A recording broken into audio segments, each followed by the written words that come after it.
Capítulo 9. Reconhecimento. O ato institucional fazia referência explícita a duas necessidades supostamente imperiosas: a restauração da ordem interna e do prestígio internacional do Brasil, entre aspas. A preocupação com a imagem externa do Brasil sempre foi grande entre as elites brasileiras. Ela seria uma constante entre os militares durante os 21 anos em que se mantiveram no poder. Afloraria especialmente em dois momentos, como algo positivo durante o, entre aspas, milagre brasileiro, conforme designação da imprensa internacional.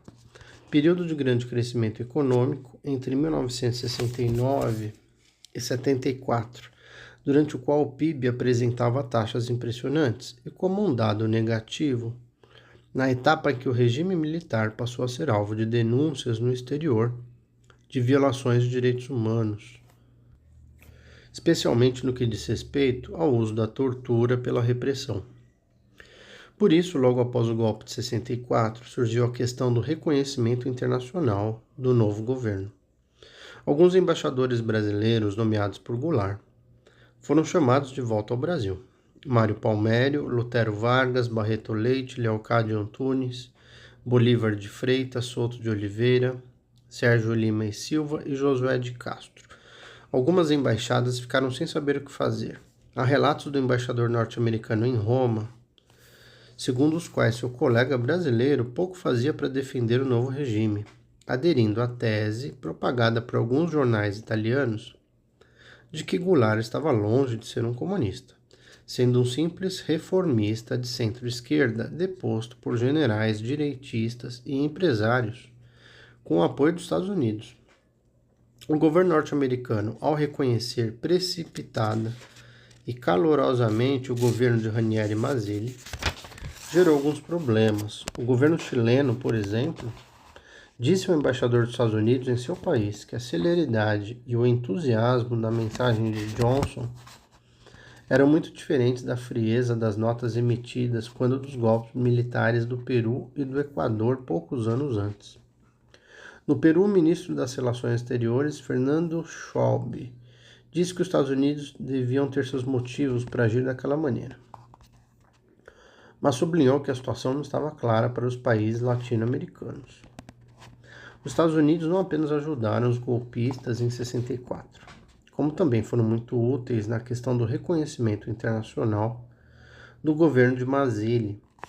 O secretário de Estado Dean Rusk determinou que todas as embaixadas norte-americanas combatessem versões como as que circulavam na Itália e reafirmassem a interpretação de que a derrubada de Goulart não fora de modo algum um golpe militar, pois, segundo ele, havia, entre aspas, continuidade do governo civil, da Constituição e dos processos democráticos, fecha aspas. Ele garantia ainda que a resistência, entre aspas, ou seja, os golpistas, só havia crescido, abre aspas, depois que Goulart e seus defensores atacaram tanto a Constituição quanto o Congresso, fecha aspas. A verdade é que não havia nenhuma continuidade constitucional, até porque, nesse caso, não seria necessário reconhecimento. O Itamaraty, logo no início de abril, enviou uma nota às embaixadas de países estrangeiros, dando conta da nova situação. A esperança era que uma nota em resposta servisse como um reconhecimento. A embaixada norte-americana evidentemente não recebeu tais explicações, porque além do apoio, já havia reconhecido o novo governo quase imediatamente após a posse de Ranieri Mazzilli, como vimos. Sua ajuda, no entanto, foi essencial, como reconheceu o então ministro brasileiro das Relações Exteriores, Vasco Leitão da Cunha. Poucos países, segundo Vasco, criaram problemas, abre aspas. O único país que disse mas, que não reconheceu logo, foi a Venezuela. O México, que é do contra, reconheceu. O Uruguai, que então era a Suíça da América, reconheceu. No fim de 15 dias, todo mundo tinha reconhecido. Menos a Venezuela, que, saída de 30 e tantos anos de ditadura, resolveu ser mais democrática que as grandes democracias, fecha aspas. O presidente da Venezuela à época era Rómulo Betancourt, cujo mandato se encerrara poucos dias antes do golpe de 64. Havia criado a chamada Doutrina Betancourt, segundo a qual a Venezuela não reconheceria governos decorrentes de golpes militares. Desde o início de 64, ele estava preocupado com as notícias sobre a crise política no Brasil. Embora considerasse, sobretudo, a hipótese de um golpe vindo da esquerda, em janeiro, durante reunião da ONU, um representante da Venezuela disse que o problema brasileiro era muito mais importante do que a crise que se abatia sobre o Panamá na época. Raul Leone, o novo presidente, era do mesmo partido que Bettencourt. Ele adotou uma posição estranha. Não reconheceu o novo governo brasileiro, mas manteve a rotina das relações diplomáticas.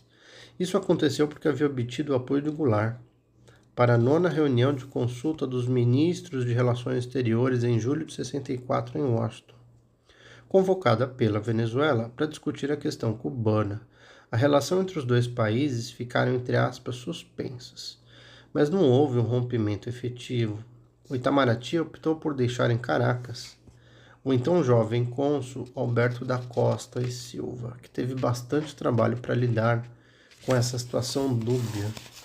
As relações somente se normalizariam após a posse de Costa e Silva, o general Costa e Silva. O golpe brasileiro gerou uma crise no Uruguai. O asilo político concedido a João Goulart levou o Itamaraty a enviar ao país o diretor do Departamento Jurídico, Souza Gomes, a fim de negociar o reconhecimento e, sobretudo, de obter garantias de que o país manteria o presidente deposto sob vigilância. Alguns militares uruguaios vieram para o Brasil para um curso que havia sido negociado antes de 31 de março. O ministro da Defesa uruguaio e o comandante do Exército quase foram demitidos por isso. O alinhamento brasileiro ao governo norte-americano preocupava o secretário de Relações Exteriores mexicano José Gorostiza Alcalá. O país reconheceu logo o governo de Ranieri Mazzilli, mas o embaixador brasileiro no México, Manuel Pio Correa Júnior, teve de dar garantias ao secretário de que o Brasil manteria uma política externa independente, o que, muito ao contrário, não ocorreu durante o governo de Castelo Branco, inclusive com o apoio incondicional de Pio Correa. A Costa Rica tinha uma política semelhante à da Venezuela, e o presidente Francisco José Beaumarchais julgava que os militares brasileiros haviam cometido um erro. Entretanto, ele também não gostava de Goulart, pois supunha que o ex-presidente pretendia uma ditadura de esquerda, nos termos dele. O país acabou sucumbindo à pressão dos Estados Unidos e aderiu à tese de que não tinha havido propriamente um golpe militar. O governo francês, assim como muitos outros, sabia que a versão norte-americana não era correta, mas de algum modo supunha que o assunto não lhe dissesse respeito diretamente, estando sobretudo na órbita de influência política dos Estados Unidos. Assim, a França ficou reticente diante do golpe e manifestou sua esperança de que o novo regime, abre aspas, não se parecesse com o movimento de extrema-direita, fecha aspas. Enfim, a reação internacional ao golpe de 1964 não chegou a criar maiores embaraços ao novo governo brasileiro. O Marechal Castelo Branco, poucos meses depois de tomar posse, disse ao adido militar norte-americano Vernon Walters que via com alegria o resultado da eleição chilena de setembro de 64, na qual foi derrotado o candidato apoiado pelos socialistas Salvador Allende, vencendo o democrata cristão Eduardo Frei. Castelo supunha que o golpe de 64 havia contribuído para a derrota de Allende. O golpe de 64 teve alguma influência na Argentina, quando da deflagração do golpe militar naquele país em 1966, liderado pelo general Juan Carlos Onganía, que de algum modo se inspirou no Castelo Branco. As, entre aspas, marchas da família com Deus pela liberdade ecoaram no Chile entre grupos feministas conservadores. Em junho de 64, Lacerda fez saber a Castelo Branco que estava esgotado e pretendia espairecer viajando para fora do Brasil, mas estava sem dinheiro. Castelo decidiu enviá-lo em missão ao exterior, a fim de divulgar, entre aspas, revolução. Lacerda visitou alguns países europeus e foi recebido nos Estados Unidos pelo secretário de Estado Dean Rusk, dia 30 de junho. Ele foi avaliado como candidato certo à presidência da República, já que Juscelino Kubitschek havia sido cassado poucos dias antes. E também como um dos poucos políticos brasileiros que era anticomunista sem ser tacanho, tendo conseguido se opor às maldades e excessos de Goulart, entre aspas. O apoio norte-americano foi determinante e fez com que o novo regime brasileiro se alinhasse inteiramente às posições da grande potência. Uma das principais decisões de Castelo Branco foi o rompimento de relações com Cuba, no dia 2 de maio de 64. O governador Carlos Lacerda dizia que ele próprio recomendara o rompimento a Castelo. Essa talvez seja a razão de Lacerda ter sido mencionado no duro discurso que Fidel Castro fez no dia 19 de abril de 64, data da celebração da derrota da tentativa de invasão de Cuba pelos Estados Unidos em 1961, a famosa invasão da Baía dos Porcos, pois a notícia sobre o rompimento já se espalhava pelo mundo.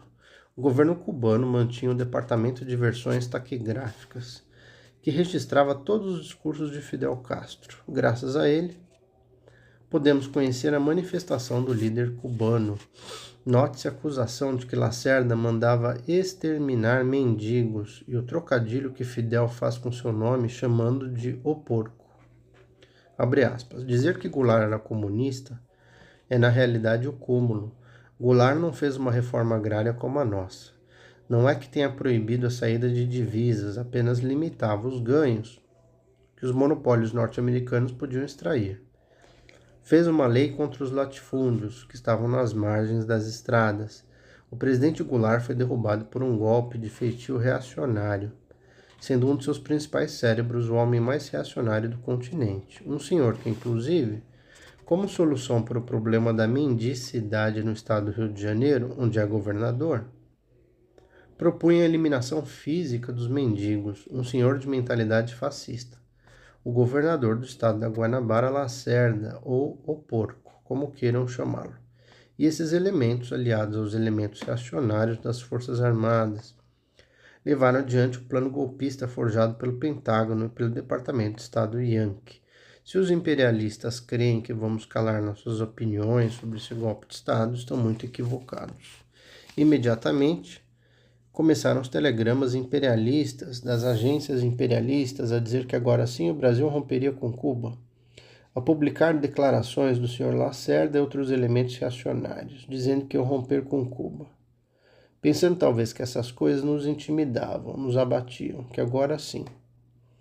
Que agora que um grande país influente como o Brasil estaria a favor da política de intervenção e agressões, agora que o Brasil caía em mãos dos gorilas e fascistas, agora sim podiam cair em cima de Cuba, e que Cuba iria se assustar. Falam com júbilo que vão romper as relações diplomáticas. Bem, não vamos ficar chorando no dia seguinte esse rompimento.